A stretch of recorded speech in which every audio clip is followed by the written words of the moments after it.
Good afternoon and welcome to this special program hosted by the Society of Professional Journalists. My name is Patty Newberry and I'm the National President of SPJ. Just 12 days ago, on May 25th, George Floyd died in Minneapolis after police officer Derek Chauvin held his knee to Floyd's neck for 8 minutes and 46 seconds. Just 9 days ago, the city of Minneapolis was the site of the first public protest in reaction to Floyd's death. Since then, protests have spread across the country to every state and even across the globe to multiple countries. There has been a profound outpouring of grief and a remarkable sustained call for justice for George Floyd and for so many other Black and brown persons who have died in encounters with police officers. The last week has been remarkable too for how police and protesters have reacted to members of the media. Since May 26th, journalists covering US protests have reported more than 300 incidents to the Committee to Protect Journalists' US Press Freedom Tracker site. That includes, among other actions, arrests, assaults, tear gassings, pepper sprayings, and deployment of rubber bullets. This is an unprecedented attack on the press, an unacceptable infringement of First Amendment rights, and a shocking display of literally attacking the messenger. Here to parse all of this with us today is a panel of terrific journalists from across the country who will join guest moderator Brian Stelter of CNN's Reliable Sources. So we'd like to welcome, in alphabetical order, first, Errin Haines, editor-at-large of 19thnews.org, a news site that reports news at the intersection of gender, politics, and policy. Joining us shortly will be Jesse Holland, author, scholar, former longtime AP correspondent, who now hosts Washington Journal on C-SPAN. Tim Nelson, news reporter with Minnesota Public Radio. Mike Trautmann, news director and director of investigations at the Louisville Courier-Journal. Dorothy Tucker, an investigative reporter with CBS-2 in Chicago and president of the National Association of Black Journalists. And Haisten Willis, a freelance journalist based in Atlanta who was briefly detained while covering a protest there for the Washington Post. Leading the conversation, as noted, is Brian Stelter, CNN's leading voice on all things media, host of its Sunday morning Reliable Sources program, and author of its indispensable daily media newsletter. Given the size of our panel today, we will not be taking questions live, but you will see links and other notes pop up in the chat field that we hope will be helpful. With thanks to all, I will now disappear from the screen and turn it over to Brian. Thank you so much, Patty, for organizing this. Thank you to SPJ. I've been a proud supporter of SPJ for many, many years, and I'm grateful to be here today. I'm going to try to stay out of the way so that we hear from all of our guests. I've got my Reliable Sources mug, so I'm going to treat this like a web version of the show. Errin was on with me last Sunday, so I'll go to Errin in a minute. But I think we should start with you, Dorothy, in Chicago. Since you're the president of NABJ, you represent so many journalists who are both covering and living this story. What are your reflections at the end of this week about journalism and this movement? Thank you, first of all, for having me. It has been a frustrating week. It has been exhausting. You know, on the heels of covering the coronavirus pandemic, which of course disproportionately impacts African Americans, and having to work around the clock doing that, and then for this to happen, you know, the injustice that we saw with George Floyd, and then the protest after protest, and then the unrest. Our members are understandably tired. But our members are also at the same time kind of being pulled in two directions. You know, we're covering stories that impact us personally.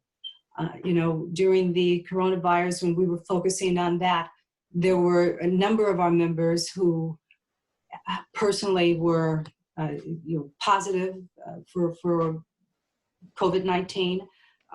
They had family members or friends who had died because of it. And then now you switch to the unrest where there's probably not an African-American journalist in this country, perhaps a person of color of African descent in this world who has not either been the victim of racism or some kind of, when I say racism, I don't mean just blatant racism. I mean, you know, just when it comes to having some interaction or some positive or negative interaction, perhaps with law enforcement. They know someone, their father, their brother, their sister. So this is something that we are personally familiar with. But then on the other hand, we're journalists, and we wear that hat. And at a time when we are doing our jobs and we want to do our jobs, we can sometimes become the targets of law enforcement officers who, for whatever reason, decide to attack. We see it happening with all journalists, but we took an informal survey, Brian, and we heard back from about 96 journalists who had either been, and I have the numbers, 10% had been arrested, 42% threatened by police, 10% physically harmed, and another 37% jailed. So it's been a rough time. Been a rough time, and this conversation's titled "Stories on the Front Lines." And I think what makes this week one of the reasons why it's so unprecedented is that the front lines are in dozens of states, dozens of cities, small towns, from Minneapolis to New York to Philly to everywhere in between. We're going to get to Minneapolis in a moment and to Atlanta. But Errin, I just wonder if you could help us set the table as well. You're in Philadelphia, and I wonder if, what do you want to put on the table here when we talk about stories from the front lines? How and who is telling those stories? Yeah, well, thank you, Brian, and thanks to SPJ for having this really important conversation. And, I don't want to start without pointing out that today is Brianna Taylor's 27th birthday. I wrote about her a month ago. She was the EMT out of Louisville, Mike, I know you know this, who was an essential worker who was fighting coronavirus, trying to save lives in Louisville, and was gunned down in her apartment by Louisville police.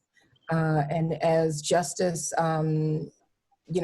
that process seems to be moving forward for George Floyd and Ahmaud Arbery. Brianna Taylor's case, is not moving with that same level of speed. And so I just want to, on what would have been her 27th birthday, just mention her and remind people that her case is something that we are still paying attention to as journalists. But to answer your question, Brian, I mean, there are so many Black journalists on the front lines of the dual pandemic of coronavirus and systemic racism right now. And this is really important because, these are, in a lot of cases, folks who have been writing about race in America. And so to a lot of us, what we are seeing is familiar.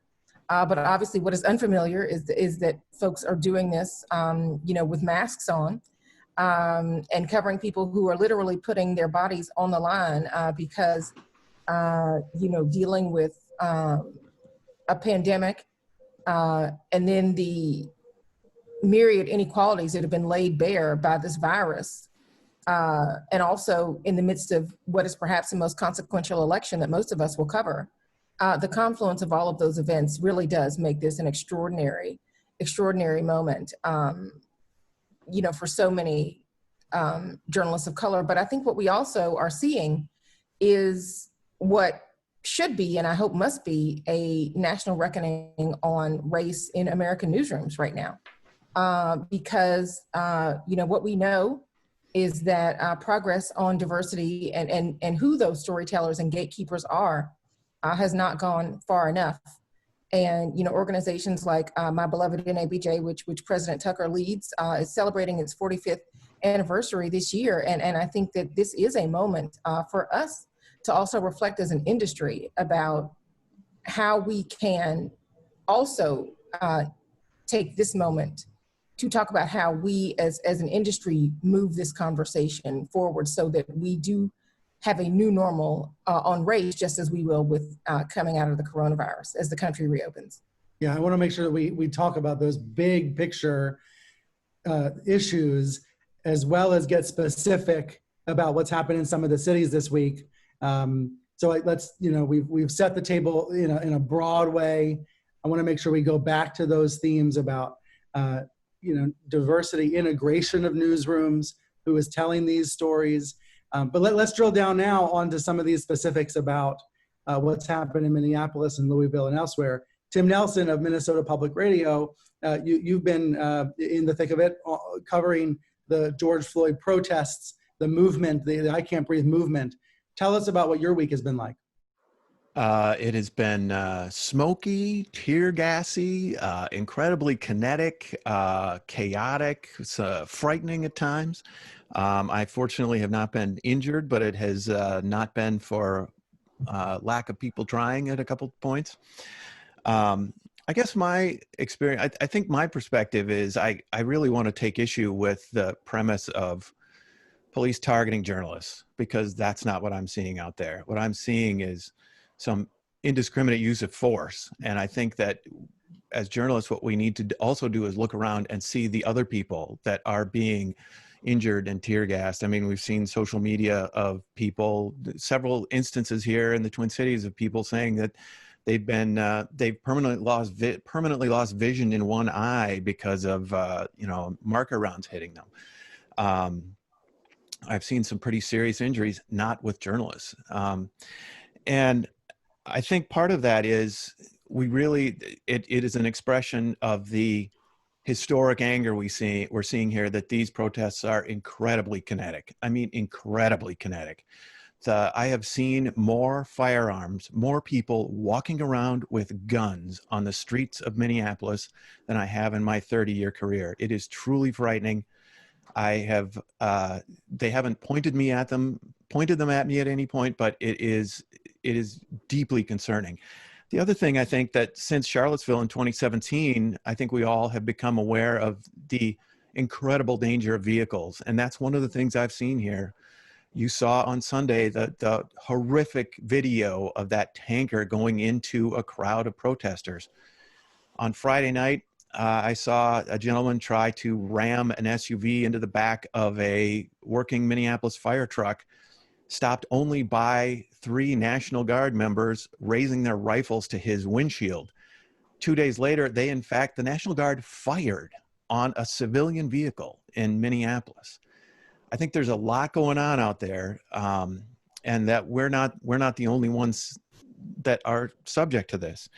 Don't you think there's been some targeting of journalists, at least in some cities? There may have been. I'm not saying it's not. It never happens, but I also think that one of the things we've seen is an unprecedented law enforcement response, and one of the things that we're seeing a lot more of are skirmish lines, and I think people are not familiar with those and how indiscriminate and violent they are. When a group of officers walks down the street, clearing a street, it is a messy, indiscriminate, ugly process. And I think that's, often, I mean, that was the context of the Omar Jimenez arrest. That's been the context of some other injuries here. And I think that's a question we're going to have to start asking is that an appropriate response? Do we as the public have a responsibility to respond more carefully to those? I think all of those questions have not been asked for a long time. We've had protests here since 2015, since the shooting death of Jamar Clark here, that have been escalating all along. And we really seem to have taken a quantum leap in the last week. And I think we're all sort of coming to terms with what that means. And I think overall, we really have to focus on what's going on here. The Minneapolis police, a man died in broad daylight on the streets of Minneapolis. And I think that there's a little bit of pearl clutching about this, about our own fate in it. And what we really need to do is focus on what's going on there and what's going on with our communities, and let that speak. I think that's the most important thing we can do. Haisten, what about you in Atlanta? You were briefly detained while on assignment for the Washington Post. Is what's happening in these moments that law enforcement's not distinguishing between press and protesters, and it's not that journalists are being targeted, but that they're not distinguishing between the different groups? Yeah, I would agree with that. And certainly Tim brings up a good point. It's certainly not just journalists being targeted. I think journalists are more of the, that's more of a rare case. That said, when it happens, it is a pretty serious thing. A lot of cases I've seen in my own, I was basically standing by myself, but I've seen a lot of cases where, yeah, they've been kind of part of a crowd trying to distinguish themselves, holding up a press badge, announcing that they're press, and still getting tear gassed or pepper sprayed regardless. Hmm. Tell me about being detained. Was it your first time being detained? What was the experience like? Yes, it was my first time being detained. The whole week has been a new experience for me. I have not covered a protest before. So just seeing there, it's pretty chaotic when you're down there on Sunday, especially my first day, hearing fireworks going off in the street, seeing people, yelling and chanting, and then seeing just a really heavy police presence in Atlanta, where I spent most of my life, seeing military-looking vehicles, lots of National Guard members in digital camo and that kind of thing. They were lined up and down the interstate on the way into Atlanta, on the off ramps and the on ramps. It was just a lot going on. So, but ironically, by the time of my detainment, this had all kind of ended. Atlanta has enforced very strongly a 9 p.m. curfew. I was out there at about 9:30, by which point it was pretty quiet. I was actually looking at my phone and seeing if I needed to go somewhere else to find some other action, or just go ahead and go home and write my story, when I was approached by a big group of police. And immediately, put my hands up to show them my hands, identified myself as a journalist, and offered my credential, which was on my phone. They basically said that wasn't valid. Something on my phone could be made up. And the next thing I knew, I was being put in handcuffs and searched for weapons. It happened very, very quickly, and was a pretty scary experience. Ultimately, they did start to believe me after a while, and I was let go, I guess, after only about 10 minutes. But, for about 8 of the 10 minutes, I was convinced I was going to be spending the night in jail. And that was a pretty terrifying, thought to have. Yeah, definitely. Mike, you're an assigning editor, sending reporters out, covering protests. What advice are you giving to the Haistens of the world, about what to do in these situations? Take care of yourself, first and foremost. We all want to get the story. We all want to get it right. But if you are not protecting yourself, no one else will. We have adopted a policy of always having a buddy system when we send people out. We're never sending somebody out by themselves. They're always with a photographer. It's too easy to be caught in a situation where all of a sudden you're cornered, and it could be by authorities or it could be by protesters. But we're telling people, be aware of your surroundings. If you start to feel unsafe, you are unsafe. Get to some place where you feel safe. It's just too easy to have something bad happen quickly. And I would share the consensus that it's not a targeting of journalists as an indifference to whether you're a journalist or a protester. The police have a objective in mind that in the past we are used to them saying, oh, you're press, that's fine. They're not doing that now. If you're in the way, they have an objective, they're going to remove the impediment, and you are an impediment. We did have a couple cases in Louisville of protesters or vandals completely separately targeting news crews there, right? So you've had different sides of it in Louisville.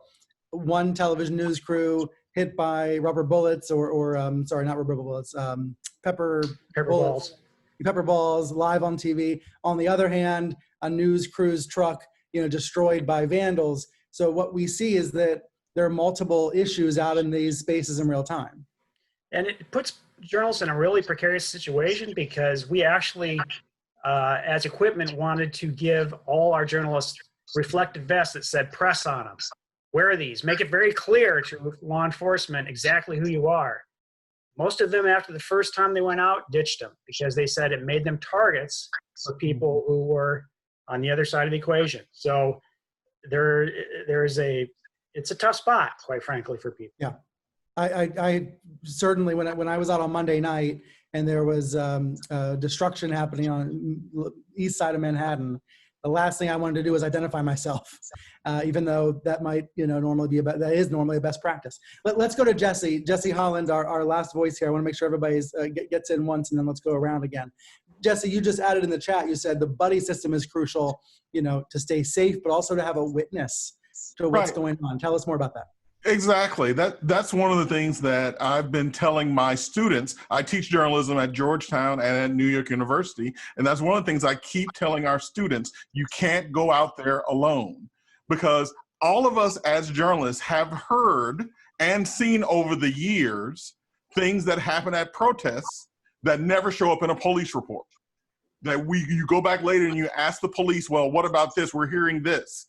And you can't find any reports of it. It's always crucial for us to have someone with us to say, hey, I was there too. And what we're seeing right now through all of these cell phone cameras are the events that protesters, police, and journalists have been saying for years. Going all the way back to the Jena 6 protests in Louisiana, we've been telling people that this is what we're seeing out there, that journalists are being attacked, sometimes not just by police, but by protesters as well. But now with cell phone cameras, we're actually able to see it.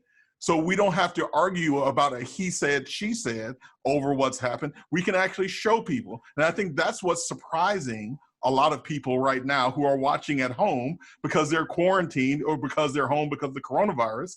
They're actually seeing the things they've only heard from protesters, from police, and from journalists. And so now we're actually able to go out and talk about these things and not have the first question come up of, well, can you prove it? Now the cell phone video is proving it, and now we need to move to the next step is how do we stop it? Brian, can I say something? Please, yeah. Because I have to point out that, while I hear you guys talking about that journalists are not targeted, let me tell you, African-American journalists, sometimes they are targeted. They are targeted because they are Black and because they are reporters. Because here's what's happening. Because while I wasn't out there this time, I have covered my fair share of protests. I have been on the front lines many times. And there is something in your gut when you are walking along with protesters and you're interviewing them and you're talking to them and the police are on this side and at one point, they begin to yell, they begin to push. You become a Black person at that time because the majority of the people in the crowd are Black. So now you as that reporter, you step back, because you're taught. Now you need to get out of there. And you need to step on the other side and you need to step closer to police, okay? So now at that point, you are a Black reporter. You are filming them. You have your camera in their face. And some of them are not real happy about this. And when they get unhappy, sometimes they get angry. And when they get angry, they target you. So, it does happen. And we have to acknowledge that. And what I hear from our members now is that sometimes they do indeed feel like they were targeted because they were the Black journalist, because they were the Black person who was out there filming, and there was this anger of stop doing this, and on top of that, you're a person of color. I don't want you to record what's going on. Get the camera out of my face, get your pen out of my face. So there's pushback there. I just want you guys to recognize that. And I will echo what Dorothy is saying, because when I was on the streets of Ferguson in 2014, there certainly was not a distinction between Black protesters and Black journalists who were on the ground. I mean, I did not get detained or arrested, thankfully, when I was there covering the protests, but there were definitely moments, especially after dark on the streets of Ferguson, when I certainly could tell that I was not going to be treated any differently because I was a member of the press, despite having my credentials on and visible. to law enforcement. I was a Black person on the streets that they needed to contain in that moment. Others thoughts on this from the panel? Well, let me just add in that, and just like Errin and Dorothy have said, that there sometimes seems to be no distinction that is going to make a difference to police if you're a Black journalist out on the streets. Like Errin, I was in Ferguson. I've been pepper sprayed here in Washington, D.C., covering a protest, even though, once again, very clearly, I had on press credentials. The same way in Baltimore when covering Freddie Gray, it didn't seem like the police wanted to. It's not that they couldn't differentiate you from being an African-American and being part of the protest and being a journalist. It seemed like sometimes they didn't care. They just saw a African-American face and they did what they thought they could get away with. This is why, once again, just like Mike said earlier, it's always important not to be out there alone. It's always important to have someone else with you. So A, so they can be a witness to what's happening, and B, so they can come back and tell your media organization where you are. If you've been handcuffed, if you've been taken away, there have been some times where if you're out there alone, you can vanish, just like the protesters, and no one will know where you are. So I just want to emphasize to especially all of the journalists out there, but especially to the journalists of color, you never want to be somewhere alone when you're covering a protest. You want to have someone with you so they can tell the world what happened to you. I think that that's part of the point I was trying to make, is all the problems that we've had, all the problems, the racial disparities and the structural racism that we have are being displayed here. I mean, I think as Errin pointed out, when she was out there as a member of the press, she was seen first as a Black person. I mean, I think that they aren't distinguishing among members of the press here. And I think part of that is that with the age of social media, the claim of that status or even that privilege has become practically universal. I mean, I see people running around on Lake Street with fake tactical vests and a press sign on them doing some very questionable things. And, we see people sort of claiming the privilege at every opportunity. Not that they don't have that privilege. That's the beauty of the First Amendment. It's a do-it-yourself kind of thing. But it is, even for us, getting very difficult to distinguish between the do-it-yourself media and the organized media, for lack of a better distinction. And I think authorities are having that difficulty as well. They get into conflicts with people, they start claiming their press, and we're sort of at a standstill there. And I don't think we have a good solution for making that distinction in a meaningful way anymore. Should there be distinctions between, let's say, the CNN crew that was detained versus an organization that live streams on Twitter or Facebook and is a form of advocacy journalism? Are there differences? Should those differences matter? I just don't know how you do that. I don't know how you do that in a legal way, in an appropriate way. And I think that it's the new normal that we are having to adjust to, that this is part of us here. I also think it risks, and I think Jesse made the point here, is if you go out there and make a distinction, you risk two things. You risk drawing attention, which is how I got into trouble. When I got a microphone out and started talking to the BBC, suddenly people wanted to come over and beat me up. And I think that's part of the danger. If you start making that distinction, you start drawing attention to yourself. I also think we need to be very careful about drawing distinctions from our audience. We draw on the same civil rights, the same First Amendment rights as the people we're talking to. And I think that is one of our fundamental roles here, is to be a member of the public like that. And I think if we start making those distinctions and say we have a get out of jail free card, or we can walk behind the skirmish lines and you can't, I think that risks further alienating the audiences that we're trying to hang on to. I don't have a solution for that, but it seems to be a problem going forward. I wonder, Haisten, given that you're a freelance journalist, you write for multiple outlets. Do you feel like you have the protections that you need to be out covering these stories?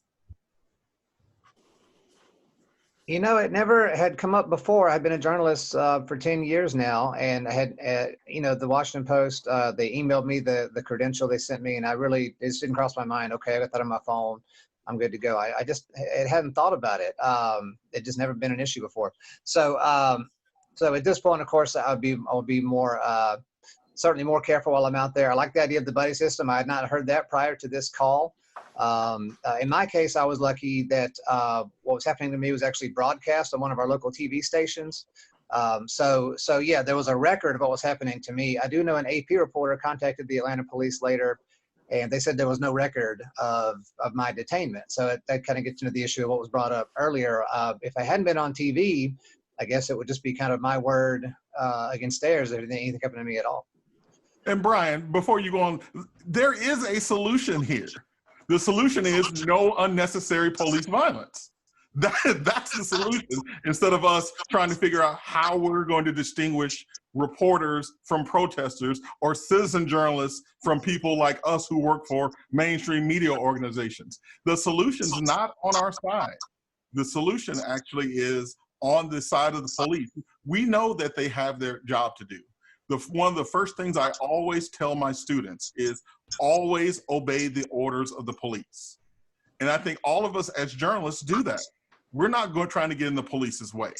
However, what we're seeing repeatedly is not normal policing when it comes to journalists. We're seeing ourselves being targeted, and we're seeing ourselves being put in harm's way unnecessarily, not in a way that's stopping police from doing their jobs.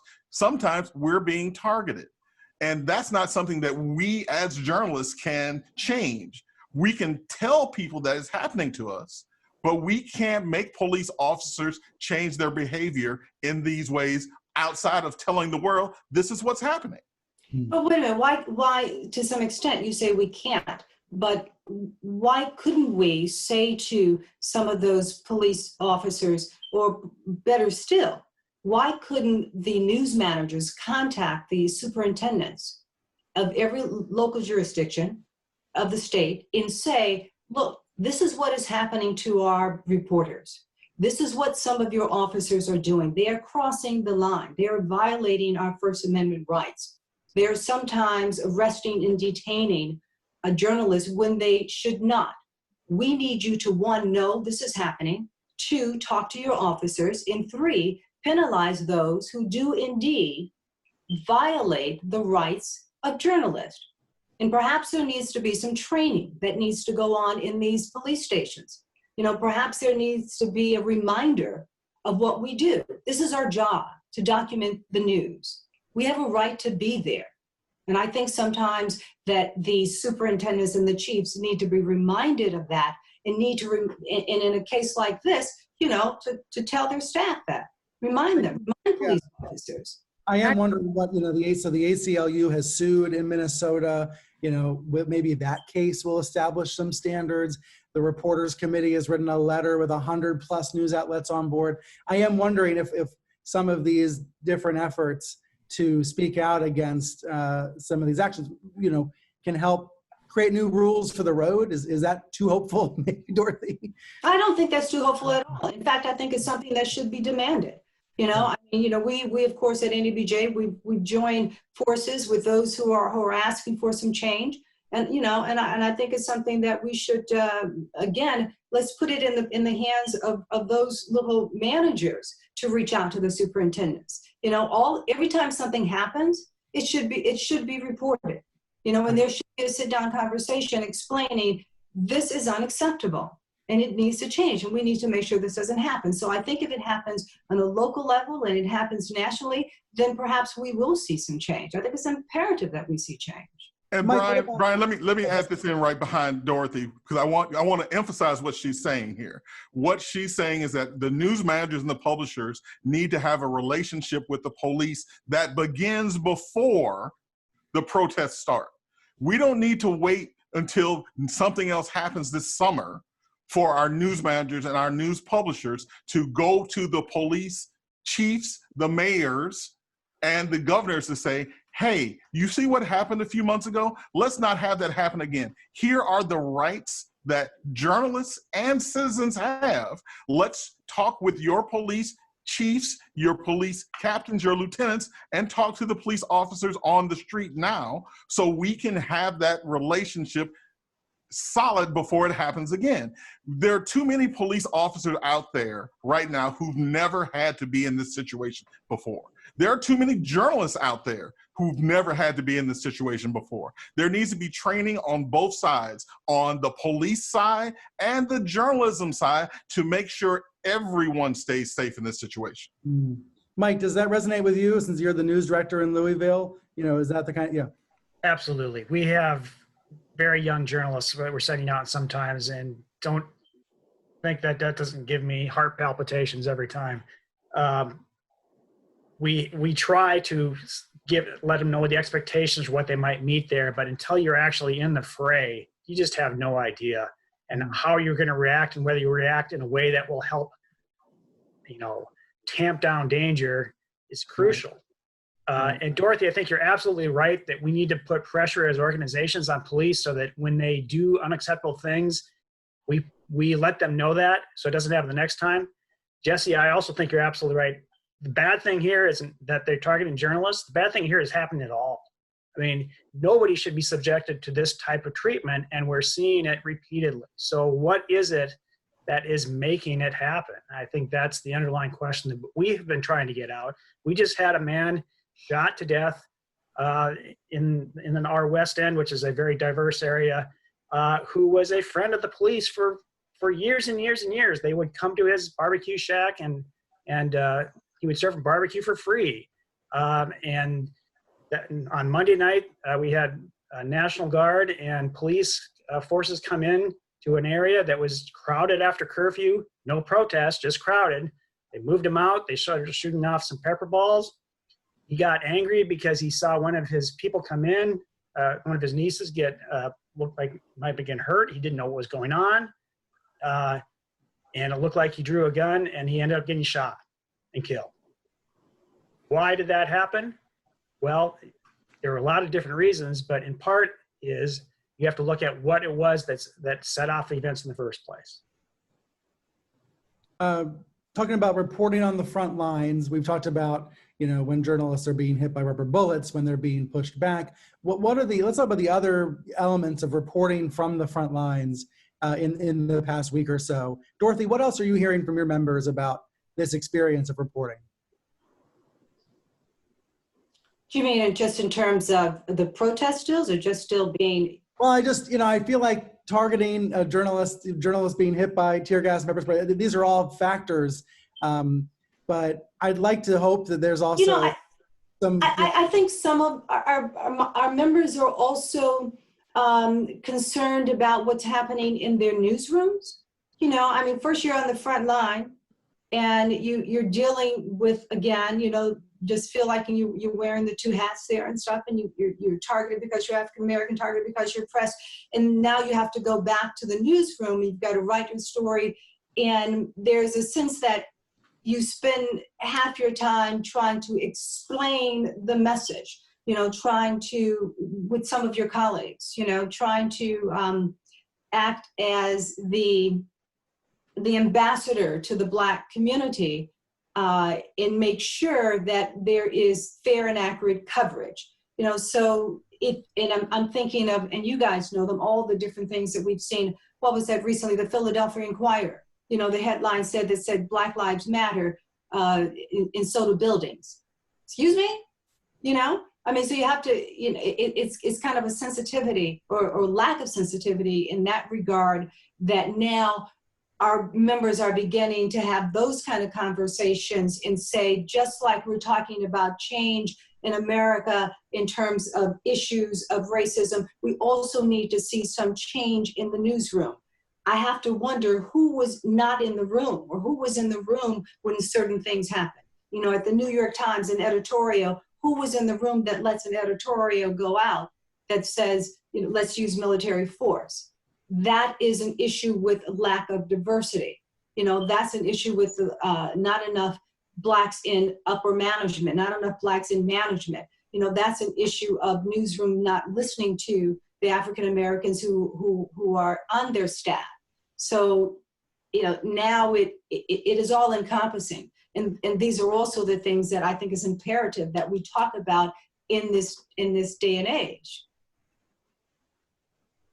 I think I want to say, though, that, newsrooms are changing whether we like it or not.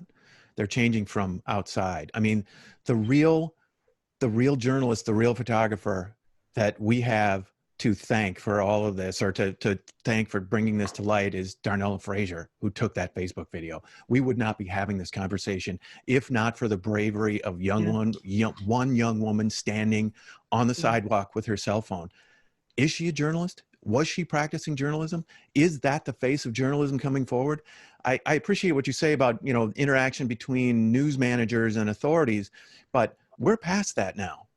It's Darnella Frazier is giving us the news now. She is the one, she's, and we saw that, we've seen that in other places as well, with, people who are not part of the practice initially having an incredible impact on what we do. And I think as we go forward, we have to think about those people too. They don't have someone, Haisten doesn't have someone to call the Atlanta police and explain to them what he's like. And I also think that that's where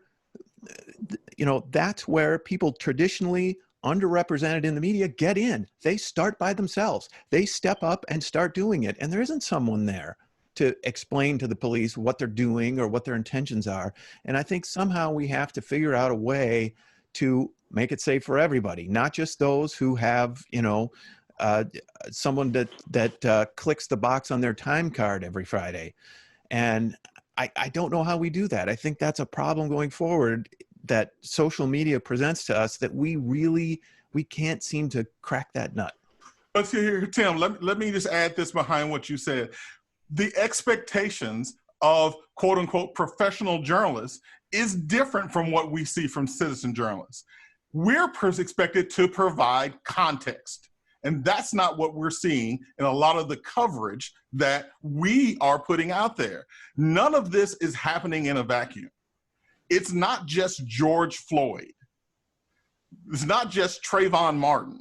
We've seen this type of coverage over and over and over again. And what's missing, and the thing that I keep trying to tell my students, is the history behind what's happening. This anger that's out on the street isn't just coming from nowhere. It's what we as professional journalists should do in every story we provide. Now, we can't be everywhere with every cell phone camera. That's what our citizen journalists do.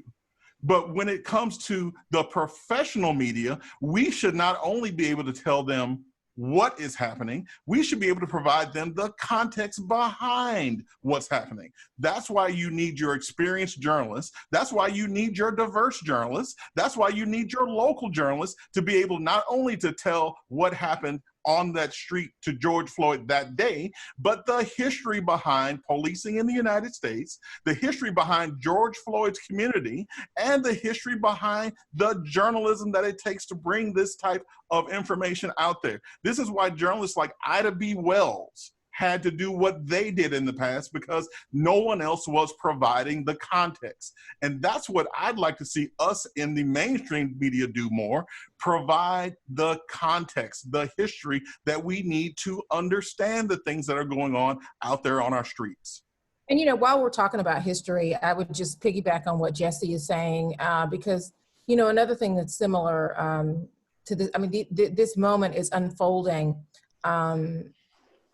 echoing, the racial unrest in this country that began in the late 1960s, and which spurred the Kerner Commission, which produced a report in 1968 that talked about the need for more diversity in journalism, especially among the leadership ranks in journalism. A lot of Black journalists, as we know, got their start in mainstream American newsrooms because of the need to have Black reporters on the front lines covering this racial unrest in a way that frankly, white journalists either were too afraid to get into at that time, or it just made more sense from a journalistic standpoint to put Black journalists in those communities to get those stories that they otherwise would not have gotten at those mainstream outlets. And so, we now find ourselves at another moment where this racial unrest is exposing the need for improved coverage in America's newsrooms and understanding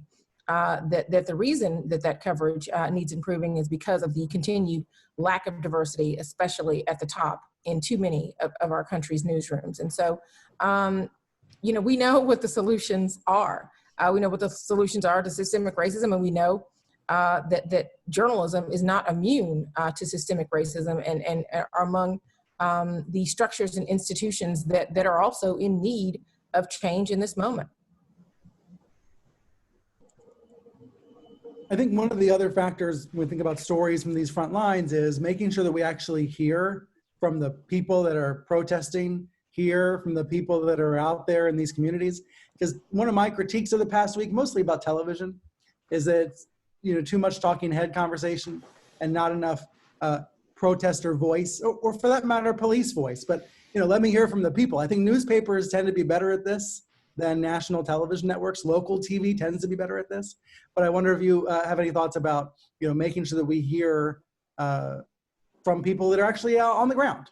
Thank you for bringing this up again, Brian, because we talked about this last week. I mean, centering the protesters and centering their message, right? I mean, as Tim said, the reason that we are out here, the reason that we are covering this is because you have peaceful protesters that are trying to raise awareness around the issue of the continued and ongoing and unrelenting killing of Black Americans by law enforcement and vigilantes. That is the message that we should be focused on, and we should be hearing from the people who are trying to bring us that message. I mean, yes, I know that cameras tend to kind of gravitate to fires and destruction of property and that kind of thing, but also gravitating towards those protesters and towards those voices.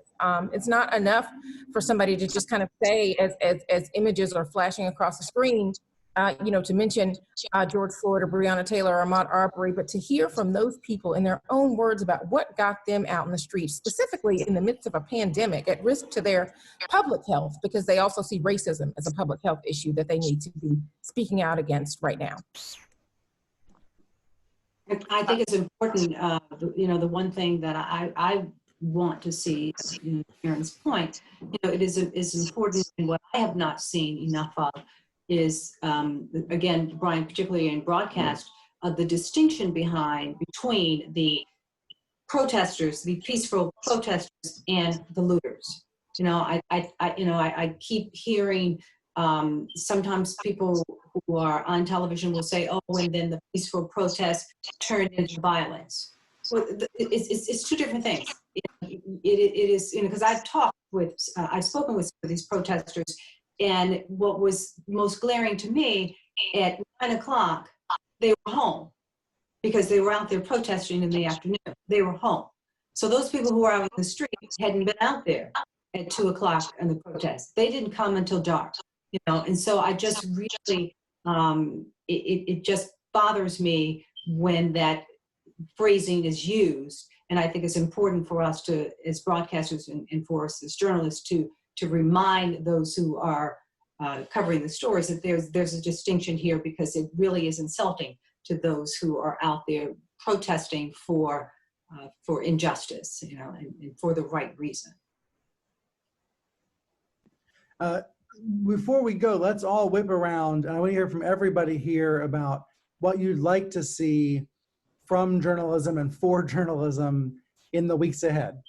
I think it is safe to expect that this is an ongoing movement, and that the response from police is going to be an ongoing story. So I'd love to hear from everybody about what you'd like to see, what your advice, what your tips are for the people that are tuned in and watching. Let's see who would want to go first on that. Let's see. You pick it? No, well, I'm looking at whose mic is not muted. Tim, I see you're not muted. Errin, you're not muted. Who wants to go first? Jesse's not muted. Okay, oh, everybody's unmuted now. Ready to go. Look, Okay, well, I'll jump in. And me and Errin, we'll always fight to go first. But I'll jump in and I'll say what I'd like to see more of from our local and our statewide newspapers is context of the communities you're covering. And that actually does require a little work. It's going to require you to go back and look in your archives. It's going to require you to go out and actually talk to people in your community to find out the problems that existed before the George Floyd protests began. Once again, these protests aren't just coming out of nowhere. There have been problems in these communities this entire time, and those problems are not being covered until a protest begins. So I would like to see a lot more context and a lot more historical knowledge being brought into the spot stories about these protests. When we have that, we'll have a more full view of what's going on in our communities.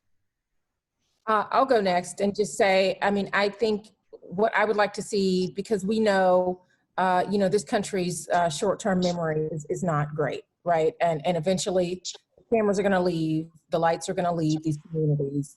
The Twitter chatter around this is going to die down, right? But reporters, journalists need to stay on this long after that happens, because what we know from both the pandemic of coronavirus and of systemic racism is that these are long-standing issues that will be there after we emerge from what feels like the crisis of this moment, but in fact is about much more.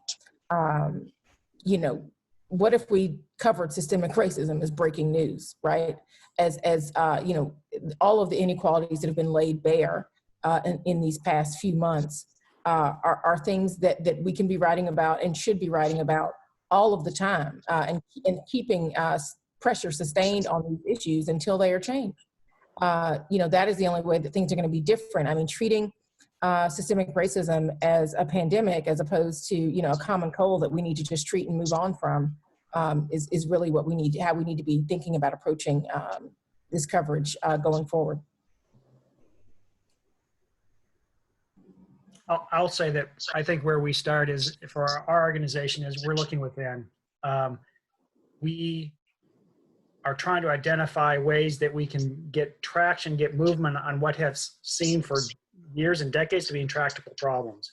It's not new to us that Kentucky has a racial inequity problem. It's not new to us that Louisville has had a racial inequity problem. It's how we can make something happen and invoke change that gets past people saying, well, that's how it's always been, that's how it's always going to be. And that is where you make a difference. I want to see the change in the newsroom. I want you to brush off. I want the news managers to brush off the Kerner report. And, I want to see some voices at the table who have the experience of Black life. And, I want to make sure that we see just more diversity newsroom. I want us to recognize that when all the marching is over, I appreciate all those who are standing with the protesters and marching. I want to see that kind of energy continue, and I want to see those whites who are with us today on the lines stand with us tomorrow and take that kind of energy into the newsroom, and let's figure out how we can improve. We can see some change in the newsroom and improve things for African Americans in the newsroom as well. All right, Haisten or Tim? Tim, you're up. You're unmuted. I'd like to see everyone involved here get home safely to their families, to their parents, to their children, to their partners, to their dogs and cats. I think that I think Jesse makes a good point. We need to live through this history. We need to remember this. We need to be telling this story 15 or 20 years from now. And that means be careful when you cross the street. The cars are driving like crazy.